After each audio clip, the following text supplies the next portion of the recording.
What's up, y'all? It's No Joke Coward coming at y'all live from a beautiful temple here in Phnom Penh, Cambodia, just off Soteros Boulevard here, kind of near where I live, in like Aeon Mall and all that jazz, if you will, all that jazz. Fellas, just a tip.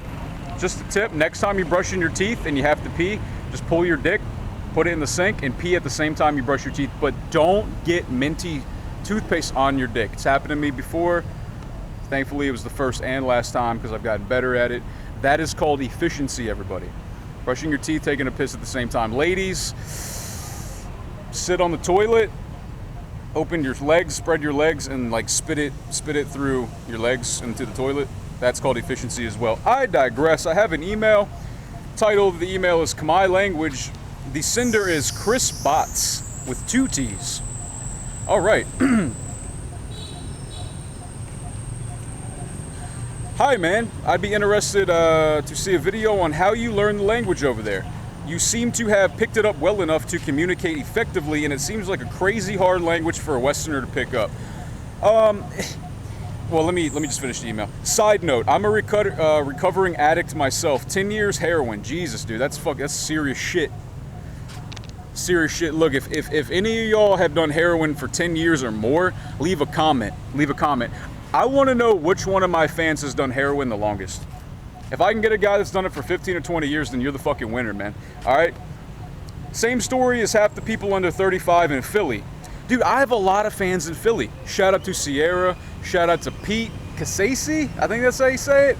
Shout out to you, man. And there's a couple others. I don't remember the name. Sorry. But I know I have a lot of Philly fans. So shout out to Philly. Shout out to Philadelphia.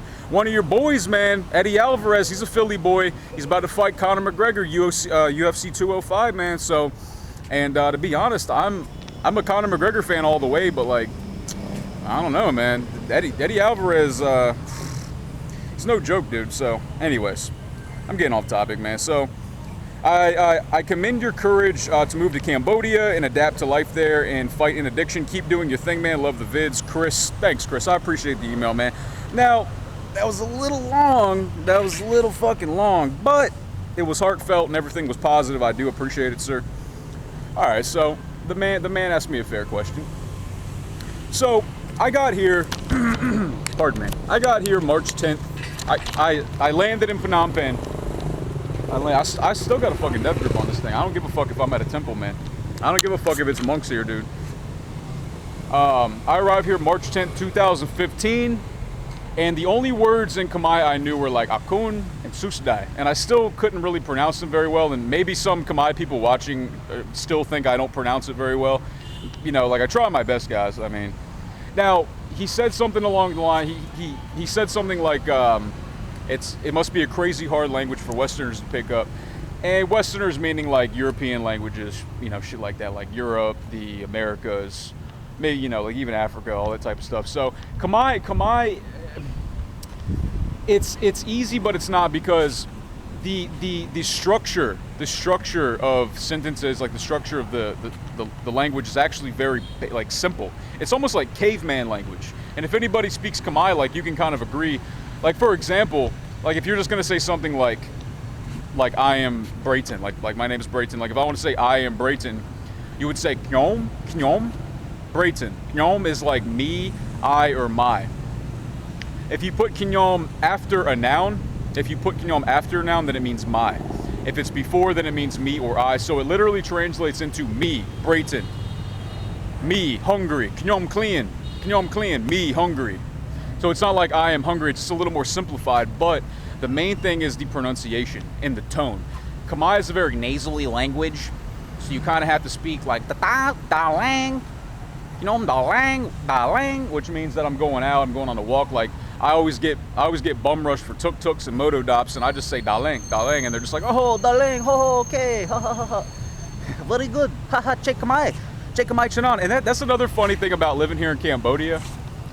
When you're talking Khmer to the Khmer people here, or when you're speaking it rather, they're a lot of times they're surprised that you even know the fucking basics, that you even know like sok sabai, or like it'd be like tup tuck is like bathroom, like me and tup tuck is half bathroom. Then they'll be like, oh, che Khmer Charan, che Khmer Charan, which means, oh, you speak a shit ton of Khmer. Oh, you speak a shitload of Khmer, man. And I'm just like, dude, I just said the most basic shit ever. So it's kind of flattering, but it's also kind of silly because I'm not really speaking. I didn't really say anything like that amazingly complex. I just asked where the bathroom was. And that's another thing. Like, if you want to say, do you have a bathroom? Or is there a bathroom? You would just say, mien tup tak. Mien tup tak. Mien is to have or to possess. Tup tak is like, maybe my pronunciation's slightly off, but I think I'm doing pretty good. Means bathroom. Okay, so you would literally say have bathroom, like that's what it means. So Khmer is actually very easy. Something tricky about it though is that one word could have many different meanings. For example, moi.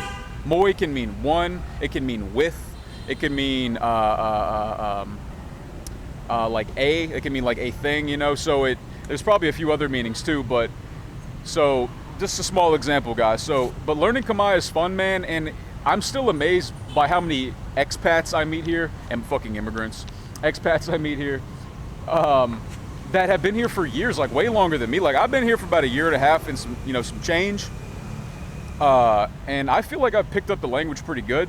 I mean, like I could do better, and I will. But I know people that have been here for years and years and years, and they don't speak anything, man. And it's just like, what the fuck, dude? Like it obviously speaks on their social interaction with the actual locals, because if you have any contact with the locals here, like even on a small level, like you're gonna learn some Khmer, you know. Like I live with a woman who's Khmer. I live with a Khmer woman who's a friend of mine. You know, she's a friend, and she's a very good person, very caring, and I love her very much. I'm so thankful to have her in my life, and she doesn't speak a fucking word of English, man. I mean, she speaks like Khmer English. It's like I go sa tangai ni I go sa. It's like Spanglish but with Khmer and English. It's fucking hilarious, guys. It's actually kind of adorable, to be honest. But sometimes I have to ask her like just to speak Khmer, because sometimes it throws me off. Like, just speak Khmer, lady. So her name is Chintu, by the way, and she's a very sweet lady. I digress. Let me check my time. Yeah, so maybe I can kind of show you guys around this temple a little bit. Bon? Okay. Fuck it. I'm just asking them if I'm allowed to. And that's another example. If you want to say like, am I allowed to do this, or can I do that? You would just say bon, which means can. And if you want to say can I do it or not, it would just be bon at, which means can or not. You know, so it's like it's fucking Khmer is easy, guys. It's just a pronunciation. Because it is a very twangy, nasally language with very weird pronunciations, like all that type of shit. So I digress. Let me show you guys around here. Look at these fucking structures here, guys. Look at that. That's my dick. What? Beautiful structures here, guys. Show you guys around. Now, in case you guys want to know here, like this is obviously a Buddhist. I guess it would be like a monastery. And in these buildings here, these are where the monks live, and like the head monks and all the people who kind of run this facility here. And behind this building is Street 21, which is the street that I live on. So it's kind of cool to have this pagoda like right here. I fucking forgot the name, guys. I'm sorry. I honestly don't remember. I was told, and I fucking forgot, man. So whatever, y'all. Anyways, that's about all I have to say. Obviously, if you're gonna plan to move to any country, like regardless of the language, like I think you owe it to yourself, because it is a skill to have, and it will make your time easier. And you owe it to the people in that country, because Americans, how fucking pissed off do y'all get when a bunch of Latinos come to America and they don't speak a word of fucking English?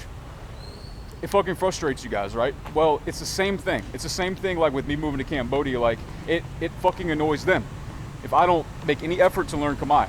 It just does. So that's my point, guys. Khmer is a very easy language for me to pick up. It's a lot easier for me than like learning French or German, because I've studied German. I'm trying to learn French right now, because the largest expat population here, the largest population besides Khmer here is French. And I train a lot of French people. I have a lot of French friends, and I think it would be really fucking cool to be able to talk to them in their own language. I mean, that's just my take on it. So, anyways, I'm actually gonna head up here. Probably gonna get some street barbecue. Maybe do another video. Check me out, guys. Facebook, No Joke Coward. Please like my page. Share my videos. I'll put the link in the video here. Check me out on Instagram, y'all. No Joke Coward. All right? It's fucking easy. Type in No Joke Coward. You'll find me. Fucking follow me. And then I'll have more motivation to keep doing, you know, like keep putting shit out. Nojokestriking is my email address. Get at me for travel consulting, video ideas, ask me a question, whatever, man. Just to say what's up. I always appreciate a nice what's up from my fans. So anyways, y'all, peace.